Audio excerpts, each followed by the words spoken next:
সোফার আমাদের দেশে আমার যতটুকু মনে আছে 2022 থেকে মেট্রো রেলের অ্যাক্টিভেশন শুরু হয়। 23, 24, 25 3 বছরের মাথায় এমন একটা মিস হ্যাপেনিং ঘটলো যে মেট্রো রেলের বিয়ারিং খুলে একটা মানুষের মাথায় পড়ে সেই মানুষটা প্রাণ হারালো। So pathetic. ইনসিডেন্টগুলো নিয়ে কথা বলতে খুব খারাপ লাগে, কিন্তু এমন একটা অবস্থা মনে হয় ইনসিডেন্টগুলো নিয়ে কথা না বলে পারি না।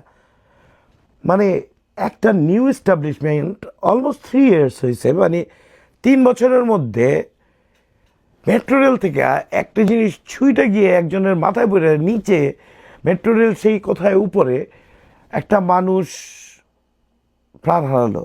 Very sad. মানে জিনিসপত্র এস্টাবলিশমেন্টের সাথে সাথে কি মেনটেনেন্স টিম কাজ করে না?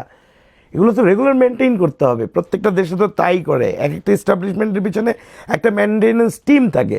মেনটেনেন্স টিম মনে হয় না আছে আমার কাছে, যে যারা আসলে এটা মেনটেন করে। এইটা বাড়ানো হয়েছে থাকুক, একদম কল কবজা লক্কর জক্কর সব কিছু খুইলা পড়ে যাবে, তারপর আবার নতুন করে টেন্ডার দিয়ে তারপর আবার নতুন করে বানাবে, আবার টাকা মারা যাবে, আবার অনেক কিছু করা যাবে, দুর্নীতি হবে, অনেক কিছু হবে।